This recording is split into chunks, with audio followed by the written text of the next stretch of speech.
Bonjour à tous, je t'invite à prendre ton cahier monstre à la page 22. Tu remarqueras qu'à la page 22, on a une page blanche avec le titre Résumé des opérations sur les entiers. Dans cette vidéo et dans les vidéos qui vont suivre, on va faire ce qu'on appelle une carte conceptuelle ou un sketch note des opérations sur les entiers et je vais te guider à travers ça. Le but de cette carte conceptuelle ou de ce sketch note, c'est surtout de démêler qu'est-ce qu'on fait quand on a une addition, une soustraction, une multiplication, division ou exposant avec les entiers. Je te donne environ un aperçu de à quoi ça va ressembler, ok? Alors, fais pas cette carte conceptuelle-là parce que nous, on va la modifier un peu, mais ceci, c'est à quoi ça va ressembler, ok? Fait qu'on va quand même mettre beaucoup de choses et on va le faire étape par étape. Donc, déjà, tu peux voir qu'on va partir du centre et on va venir faire chacune des opérations, soit les additions, soustractions, multiplications, divisions, exposants. Je t'invite maintenant à dessiner la grande structure qu'on va prendre, donc un peu comme tu as pu voir sur l'image précédente, on va avoir cette structure-là avec plein d'informations qui vont s'y être ajoutées. Tu écris nombre entier au centre et tu fais ces 5 sections. Assure-toi de te laisser de la place en haut ici parce qu'on va parler des priorités d'opération. L'addition va être à droite ici, par la suite la soustraction, multiplication et division. Laisse-toi de l'espace, écris pas trop gros parce que tu vas voir, ça va quand même assez vite une fois qu'on part. Donc une fois que tu as fait ça, on va être prêt à aller vers l'addition. Allons-y avec l'addition. Alors pour l'addition, j'ai 3 cas de figure, 1, 2, 3 comme tu peux le voir, je t'invite à faire les flèches et les numéros. Je t'invite aussi à mettre autant de couleurs que moi dans ton sketch note, le but c'est que ça soit visuel et que ça nous parle. Premier cas de figure. J'ai un nombre positif que je vais additionner avec un autre nombre positif. On sait que ça va me donner une réponse qui est positive. Première chose qu'on écrit ici, c'est notre règle, donc la généralité, et par la suite, on va se donner un exemple en une couleur. Moi, je vais utiliser du vert, donc 5 plus 3, ça me donne 8. On est habitué de faire ça, tout va bien jusqu'à présent. Deuxième cas de figure, lorsqu'un nombre négatif est additionné avec un autre nombre négatif. Donc, on se rappelle, ils sont dans la même équipe, ma réponse est forcément négative. Par exemple, moins 5 plus moins 3, ça va me donner moins 8. Alors, comme on peut le voir dans le cas de figure 1 et dans le cas de figure 2, le signe de ma réponse est déterminé par le signe des termes que j'ai additionnés. Donc, si tous mes termes étaient positifs, ma réponse est positive. Si tous mes termes étaient négatifs, quand je les ai additionnés, ma réponse, elle est négative. Dans ma tête, pour trouver la réponse, qu'est-ce que je fais? Ben, j'additionne. Donc, 5 plus 3, ça me donne 8 et je suis dans les négatifs, donc moins 8. Voyons voir maintenant qu'est-ce qui se passe dans le troisième cas de figure. Ici, on vient voir les situations où j'ai un nombre positif qui est additionné avec un nombre négatif ou un nombre négatif qui est additionné avec un positif. Donc, dans ce cas-ci, comment je vais faire pour savoir si ma réponse est positive ou négative? Il va falloir que je le détermine. Ok, je vais avoir 2 étapes à faire. Donc, il va falloir que je détermine le signe et par la suite, il va falloir que je trouve ma réponse. Donc, déterminer le signe, comment je vais faire ça? Ben, on va se faire un exemple. Mon exemple, c'est le suivant. Moins 10 plus 2 égale.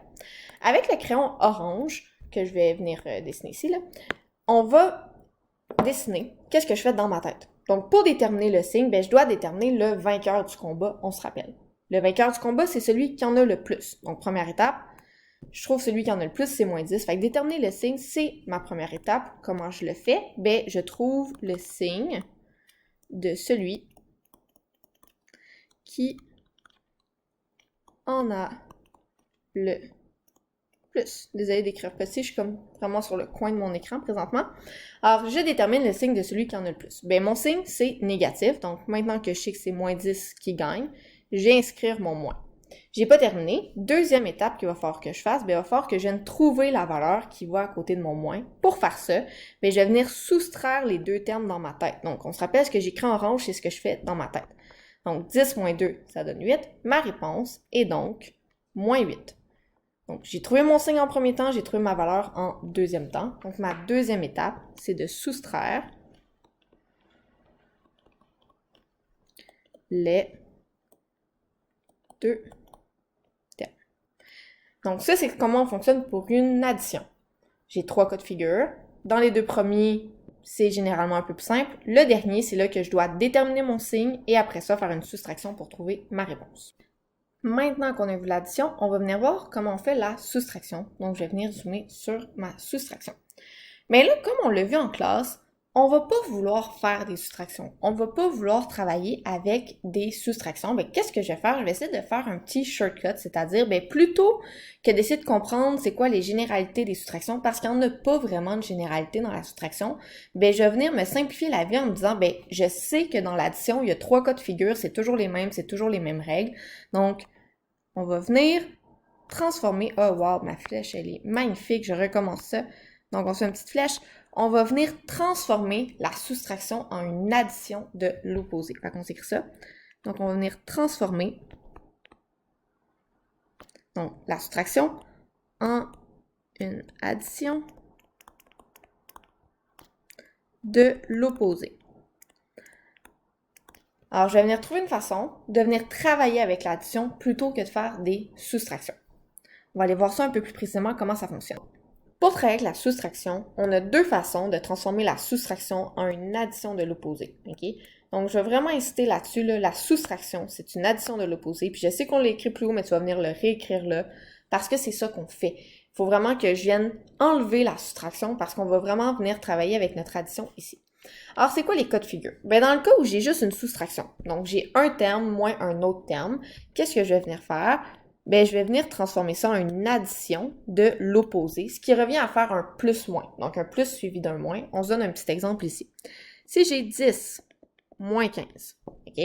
Mais 10 moins 15, c'est la même chose que de faire 10 et de transformer ma soustraction en une addition de l'opposé. C'est ça que je fais dans ma tête. Je me dis, ben le moins, c'est la même chose que plus-moins. Et je viens réécrire le terme. Donc, 10 plus moins 15, c'est la même chose que 10 moins 15. Et je sais comment faire 10 plus moins 15 parce que c'est le même principe qu'une addition. Qui gagne les moins? Ma réponse, elle est négative. Par la suite, je viens soustraire les 2 termes, donc 15 moins 10, ça me donne 5. Ma réponse, c'est moins 5. Je vais réécrire mon 5 parce qu'il ressemble plus à un S qu'à un 5. L'autre cas de figure que je vais avoir, c'est lorsque je vais avoir 2 termes qui se soustraient et que le deuxième terme est aussi un nombre négatif, ce qui me revient à faire un moins-moins. Par exemple, si je faisais 10 moins moins 15. Donc, dans ce cas-là, on va se rendre compte, puis c'est ce qu'on a vu en classe, que ça va tout simplement donner un plus. On se fait un exemple. 10 moins, pas 10, 20 moins 10. OK, donc 20 moins 10, c'est la même chose que de faire 20. Je prends le négatif ici, je le transforme en une addition. Et là, je dois faire l'opposé, mais pas l'opposé de 10, je dois faire l'opposé de moins 10. OK, parce que c'est moins 10 ici qui est en... Oups, je sais pas pourquoi je peux de le prendre. C'est moins 10 ici que je regarde. Donc, 20 plus l'opposé de moins 10, ben ça revient à faire 20 plus 10. C'est pour ça qu'on dit que lorsque 2 moins qui sont consécutifs et qui se suivent, ben ça donne un plus.